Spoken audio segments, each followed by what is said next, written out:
ಈ ಭೂಮಿಯಲ್ಲಿ ಎಲ್ಲವೂ ಇದೆ, ಆದರೆ ಒಂದು ದಿನ ನೀರು ಇಲ್ಲದಿದ್ದರೆ ನಾವು ಬದುಕಬಹುದೇ? ಇದು ಕೇವಲ ಪ್ರಶ್ನೆಯಲ್ಲ, ಇದು ನಮ್ಮ ಭವಿಷ್ಯದ ಎಚ್ಚರಿಕೆ.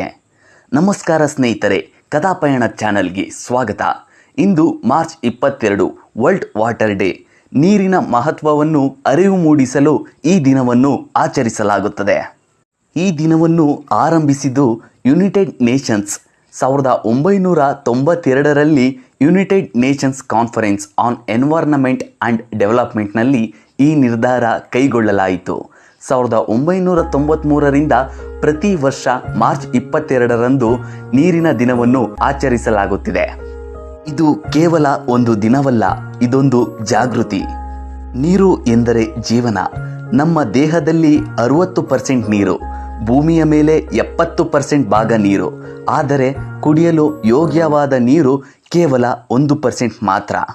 ನೀರು ಇಲ್ಲದೆ ಕೃಷಿ ಇಲ್ಲ, ಆಹಾರ ಇಲ್ಲ, ಜೀವನವೇ ಇಲ್ಲ. ಇಂದಿಗೂ ಲಕ್ಷಾಂತರ ಜನರಿಗೆ ಸ್ವಚ್ಛ ಕುಡಿಯುವ ನೀರು ಸಿಗುತ್ತಿಲ್ಲ.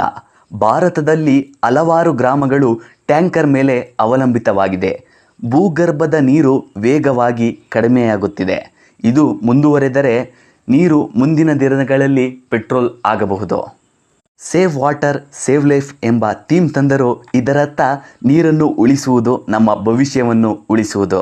ಏನೇ ಥೀಮ್ ತಂದರೂ ಕೂಡ ಅದರ ಸದ್ಬಳಕೆಯೇ ಸರಿಯಾದ ಕ್ರಮದಲ್ಲಿ ಆಗುತ್ತಿಲ್ಲ. ಹಾಗಿದ್ದರೆ ನೀರಿನ ಸಮಸ್ಯೆಗೆ ಮುಖ್ಯ ಕಾರಣಗಳು ಏನು? ನೀರನ್ನು ವ್ಯರ್ಥ ಮಾಡುವುದು, ಅರಣ್ಯ ನಾಶ, ಹವಾಮಾನ ಬದಲಾವಣೆ, ನದಿಗಳ ಮಾಲಿನ್ಯ ಇವೆಲ್ಲವೂ ಸೇರಿ ನಮ್ಮ ಭೂಮಿಯನ್ನು ಒಣಗಿಸುತ್ತಿವೆ. ನೀರಿನ ಸಮಸ್ಯೆಯನ್ನು ತೋರಿಸುವ ಕೆಲವು ಚಿತ್ರಗಳು ನಿಮ್ಮ ಕಣ್ಮುಂದಿದೆ. ಭವಿಷ್ಯದಲ್ಲಿ ನೀರಿನ ಕೊರತೆ ಹಾಗೂ ಹವಾಮಾನ ಬದಲಾವಣೆ ಈ ಚಿತ್ರಗಳು ಒಂದು ಸಂದೇಶ ಕೊಡುತ್ತವೆ. ಇಂದು ಉಳಿಸದಿದ್ದರೆ ನಾಳೆ ಇಲ್ಲ. ನೀರನ್ನು ಉಳಿಸಲು ನಾವು ಮಾಡಬೇಕಾದ ಸರಳ ಕ್ರಮಗಳು: ಟ್ಯಾಪನ್ನು ಬಂದ್ ಮಾಡಿ, ಮಳೆ ನೀರು ಸಂಗ್ರಹಣೆ ಮಾಡಿ, ಗಿಡಗಳನ್ನು ನೆಡಿ, ಪೋಷಿಸಿ, ಬೆಳೆಸಿ. ಈ ಚಿಕ್ಕ ಚಿಕ್ಕ ಬದಲಾವಣೆಗಳೇ ದೊಡ್ಡ ಪರಿಣಾಮ ಬೀರುತ್ತದೆ.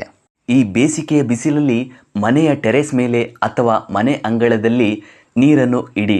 ಅದು ಸಣ್ಣ ಪುಟ್ಟ ಪಕ್ಷಿಗಳಿಗೆ ಅಥವಾ ಪ್ರಾಣಿಗಳಿಗೆ ತುಂಬ ಅನುಕೂಲವಾಗುತ್ತದೆ. ನೀರು ಇಲ್ಲದಿದ್ದರೆ ನಮ್ಮ ಭವಿಷ್ಯವೇ ಇಲ್ಲ. ಇಂದು ನಾವು ನೀರನ್ನು ಕಾಪಾಡದಿದ್ದರೆ ನಾಳೆ ನಮ್ಮ ಮಕ್ಕಳಿಗೆ ಜೀವನ ಕೊಡುವುದಿಲ್ಲ.